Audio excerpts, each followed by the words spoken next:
পারস্পরিক স্বার্থকে প্রাধান্য দিয়ে বাণিজ্য ও বিনিয়োগ বৃদ্ধি করে অর্থনৈতিক সহযোগিতা আরও কীভাবে শক্তিশালী এবং জোরদার করা যায় সেটিকে নিয়ে দুই দেশের রাষ্ট্রনায়ক সুবিস্তৃত আলোচনা করেছেন। দুই দেশে মুক্ত বাণিজ্য চুক্তি বা এফটিএ স্বাক্ষরের লক্ষ্যে আলোচনা এগিয়ে নেওয়ার বিষয়ে সম্মতি হয়েছে এবং এটিকে বেগবান করার জন্য কার্যকর নির্দেশনা প্রদান করা হয়েছে। প্রযুক্তি, বিনিয়োগ ও দক্ষতা উন্নয়নের মাধ্যমে শিল্প ও ব্যবসা খাতে সহযোগিতা বাড়িয়ে কিভাবে নতুন কর্মসংস্থান এবং অর্থনৈতিক সুযোগ সৃষ্টি করা যায় সেগুলো নিয়েও দুই দেশ একসাথে কাজ করার ঐক্যমত্য পোষণ করেছে।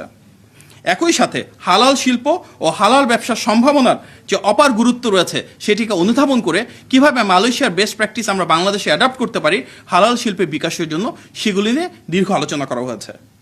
এ খাতে মালয়েশিয়ার অভিজ্ঞতা কাজে লাগিয়ে বাংলাদেশে হালাল পণ্য, সনদ প্রদান ব্যবস্থা এবং দক্ষ জনবল তৈরির পাশাপাশি গবেষণা ও প্রশিক্ষণ কার্যক্রমে সহযোগিতার বিষয়ে নেতৃবৃন্দ একমত হয়েছেন।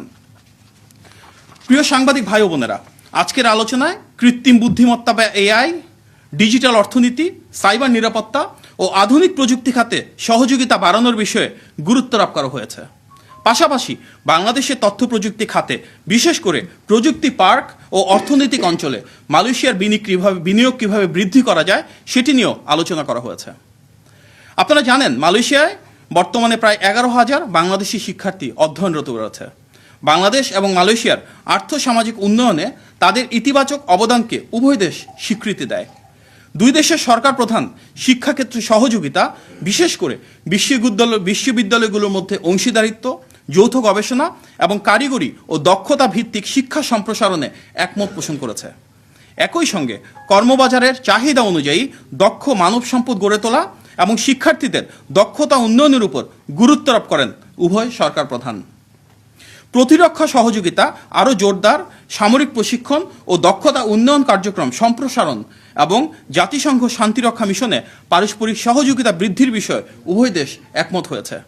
পাশাপাশি সন্ত্রাসবাদ মোকাবেলায় প্রশিক্ষণ এবং সক্ষমতা উন্নয়নের মাধ্যমে দ্বিপাক্ষিক সক্ষমতা আরও কীভাবে শক্তিশালী করা যায় সে বিষয়ে আলোচনা হয়েছে পর্যটন এবং সাংস্কৃতিক ক্ষেত্রে কীভাবে পারস্পরিক সহযোগিতা বৃদ্ধি করা যায় সেটি নিয়েও। প্রিয় সাংবাদিক ভাই ও বোনেরা, আপনারা জানেন ঐতিহাসিকভাবে বিএনপি সরকারের সময় বাংলাদেশ থেকে মালয়েশিয়ায় জনশক্তি রপ্তানি শুরু হয়েছে। শহীদ প্রেসিডেন্ট জিয়া রহমানের হাত ধরেই মালয়েশিয়ার শ্রমবাজার বাংলাদেশের জন্য উন্মুক্ত হয়েছিল। বিভিন্ন কারণে গত কয়েক বছর ধরে এই বাজার বন্ধ রয়েছে। স্বাভাবিকভাবেই জনগণের স্বার্থ প্রতিষ্ঠায় বাংলাদেশের মাননীয় প্রধানমন্ত্রী তার দ্বিপাক্ষিক বৈঠকে মালয়েশিয়ার মাননীয় প্রধানমন্ত্রী এবং মহামান্য রাজার সঙ্গে শ্রম বাজার পুনরায় উন্মুক্ত করার বিষয়টি আলোচনা করেছেন। দুই দেশের প্রধানমন্ত্রী ঐক্যমত্য পোষণ করেছেন যে অভিবাসনের ক্ষেত্রে ব্যয় যতটা কমানো যায়, অভিবাসনের ক্ষেত্রে প্রক্রিয়াকে যতটা স্বচ্ছ করা যায় এবং নিরাপদ কর্মপরিবেশে বাংলাদেশের শ্রমিকদের সুরক্ষা যেন নিশ্চিত করা যায়, এটি উভয় দেশের অগ্রাধিকার। বাংলাদেশের মাননীয় প্রধানমন্ত্রী সম্ভব হলে দ্রুততার সঙ্গে মালয়েশিয়ার শ্রমবাজার বাংলাদেশের জন্য পুনরায় উন্মুক্তকরণের আহ্বান জানিয়েছেন। একই সঙ্গে স্বল্প অভিবাসন ব্যয়ে আরও বেশি সংখ্যক বাংলাদেশি শ্রমিকদের কর্মসংস্থানের সুযোগ সৃষ্টি কীভাবে করা যায় সেগুলো নিয়েও আন্তরিক অনুরোধ জানিয়েছেন। পাশাপাশি বিভিন্ন কারণে যেসব বাংলাদেশি শ্রমিক অবৈধ অবস্থায় রয়েছেন কিংবা কারাগারে অন্তরীণ রয়েছেন তাদেরকে কিভাবে মানবিক ও সহানুভূতিশীল উপায়ে বৈধতার আওতায় আনা যায় অথবা প্রয়োজনে বাংলাদেশে নিরাপদে ফেরত পাঠানো যায়, মালয়েশিয়ার বিদ্যমান আইন অনুযায়ী সে বিষয়ে মাননীয় প্রধানমন্ত্রী সর্বোচ্চ আন্তরিক সহযোগিতার অনুরোধ জানিয়েছেন।